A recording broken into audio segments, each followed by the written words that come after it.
Question है, two spheres A and B have same radii 2r and 3r respectively. हमारे पास ए एक sphere है और एक बी है, दोनों की हमें अलग अलग रेडियस पता है। Each sphere has a charge q is equal to 73 pi epsilon naught r। The two are connected to one another by a battery as shown in a figure. In equilibrium q a and q b are charges on a and b। We have q is equal to q a।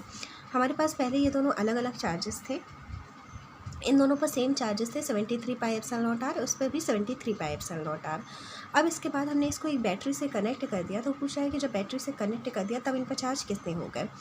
तो हम मान लेते हैं कि हमारे पास ए में charge बढ़ रहा है, क्योंकि अब चार्जेस का ट्रांसफ़र होगा जब कनेक्टेड कर दिया है, तो एक पर चार्ज बढ़ेगा और एक पर चार्ज घटेगा, और जितना एक पर चार्ज बढ़ेगा उतना ही दूसरे पर चार्ज घटेगा। अब मान लो हमें नहीं समझ में आ रहा कि किस पर चार्ज बढ़ रहा है किस पर घट रहा है, तो भी हम इसे सॉल्व कर सकते हैं। कैसे? इसकी इक्वेशन क्या बन जाएगी, V A minus V B, positive terminal पर है तो V A minus V B is equal to 2 volt. अब वी का फॉर्मूला क्या होता है, क्यू इज इक्वल टू होता है क्यू इज इक्वल टू होता है सी वी, तो वी इज इक्वल टू हो जाएगा क्यू अपॉन सी। अब यहाँ पर ए की बात करें तो क्यू ए अपॉन सी है, और वी बी की बात करें तो Q B upon C B is equal to 2 volt. अब हम मान लेते हैं कि ए पर चार्ज हमारा बढ़ रहा है, तो ए पर चार्ज बढ़ रहा है तो पहले चार्ज कितना था, क्यू था। अब स्मॉल क्यू मान लेते हैं कि स्मॉल क्यू चार्ज बढ़ गया, तो small q plus q upon c a. देखो अगर इसमें चार्ज बाय द वे घट रहा होगा ना और बी पर चार्ज बढ़ रहा होगा तो इसका मान निगेटिव में आ जाएगा, ठीक। इसलिए कोई ज़रूरी नहीं है, केवल आप में नेगेटिव और पॉजिटिव का फ़र्क बनेगा, वो बाद में अपने आप एडजस्ट हो जाएगा। देखते हैं अभी कैसे। मान लेते हैं ए पर चार्ज बढ़ रहा है तो Q plus q upon c ए हो गया, और जितना चार्ज ए पर बढ़ रहा है उतना ही बी पर कम होगा, तो q minus q upon C B is equal to 2 volt.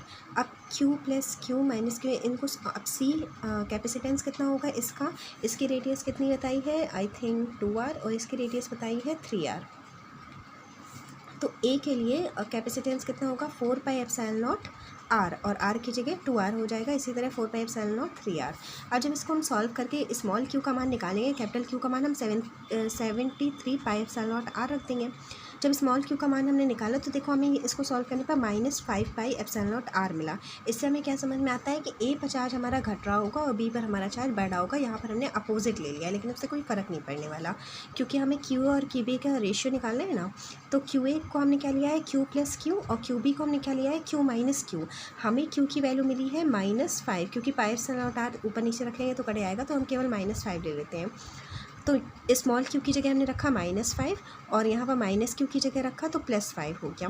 अब बाय द वे अगर क्यू की वैल्यू हमारे पास कितनी आ रही होती, 5 आ रही होती, तो क्यू माइनस क्यू ऊपर होता।